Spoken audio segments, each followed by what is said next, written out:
Hi guys, it's Danielle here again from Evelyn and Sage Avenue, and I'm back with another design team project for Ruby Tuesday.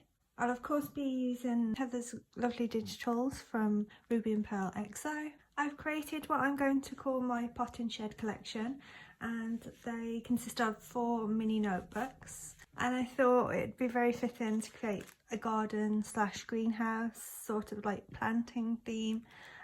Just because I've recently had a greenhouse and I haven't left the greenhouse since I've had it really, so I'm really enjoying it.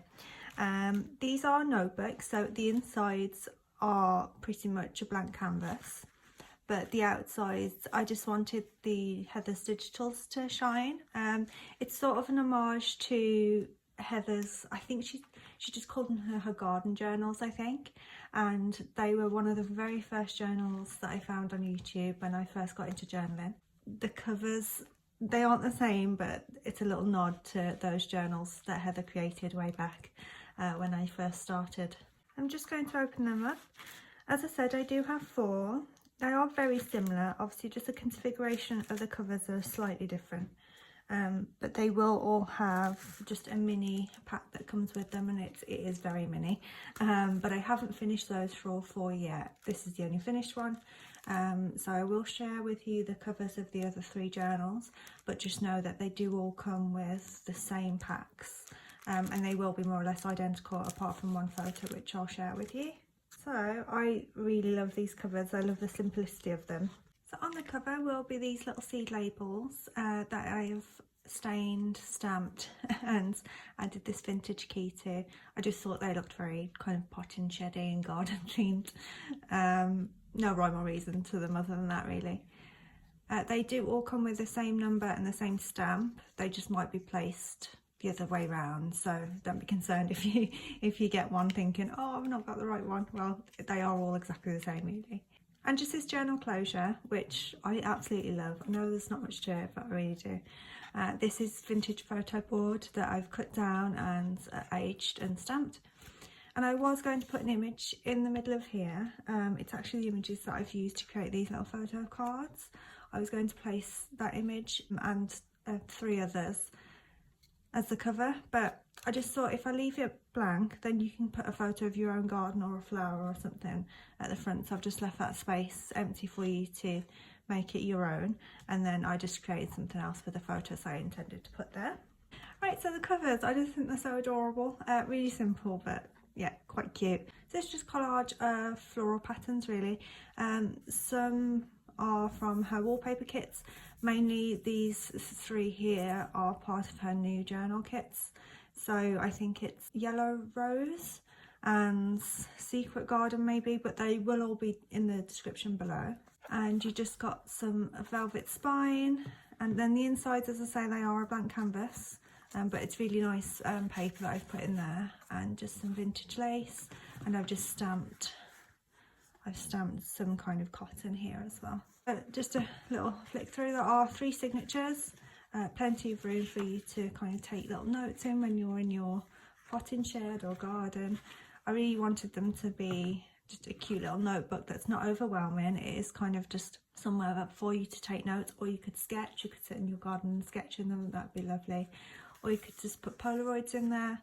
I just didn't want to overcomplicate things. I wanted to let the covers shine and have a sort of loose garden intention behind them.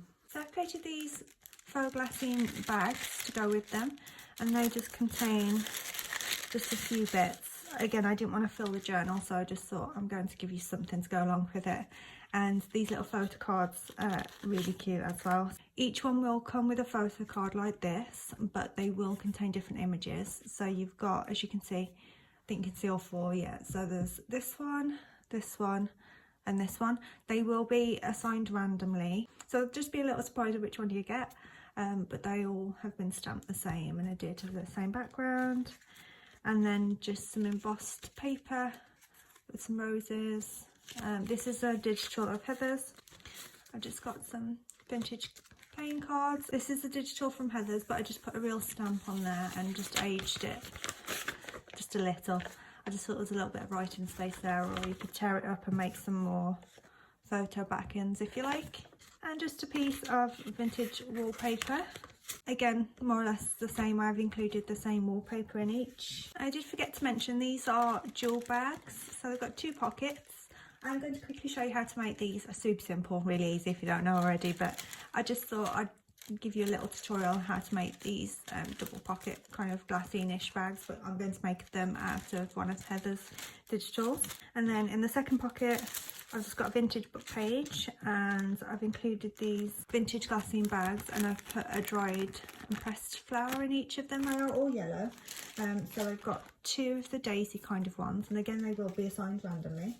And I've got, I can't remember what this flower was when I pressed it, but yeah, so just 2 different types of flower there, but they're both yellow to kind of match the tones in the cover. And I think I've just got a tag here with a vintage ticket on it. That's just one of Heather's digitals, and some tickets as well, just to have a play with. And there is a vintage book page in there as well.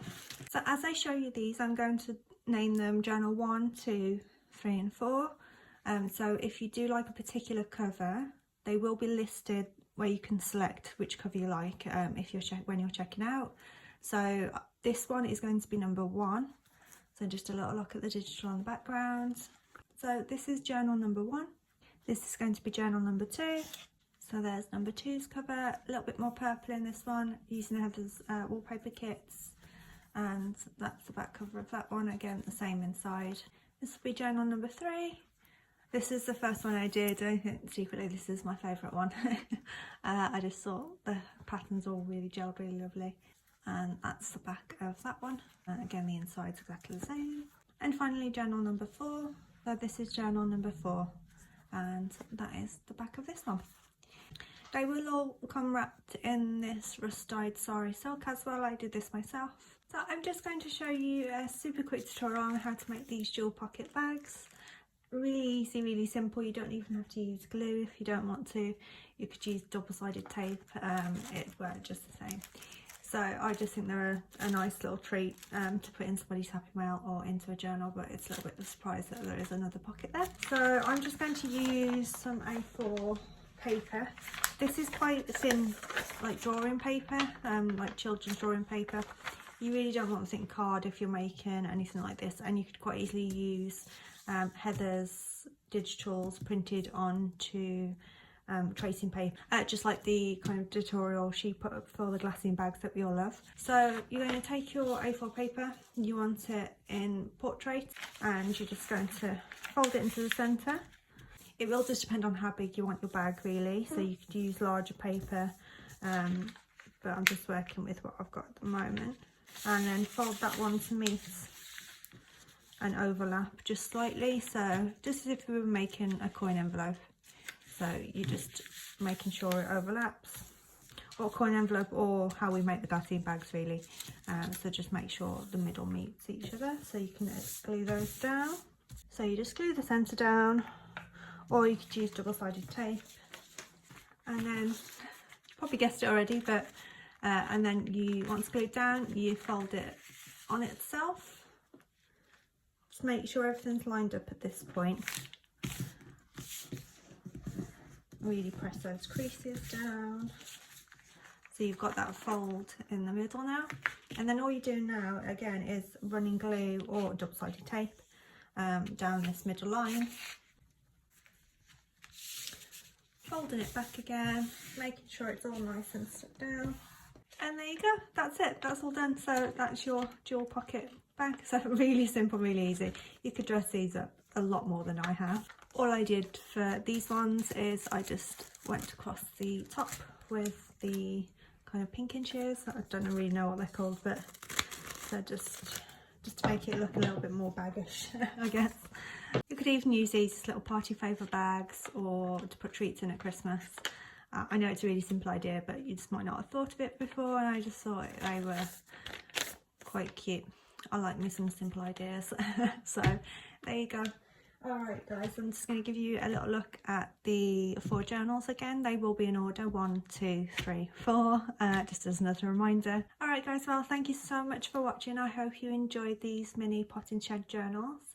A little simple idea but really easy to create. So super easy to use your scraps just to make a little collage journal cover, and I think they turned out really nice. All of the digitals used will be linked below, so please head over to Heather's Etsy shop at Ruby&Pearlxo and you can find everything I've used there. Alright guys, thank you again and I'll see you again soon. Bye bye.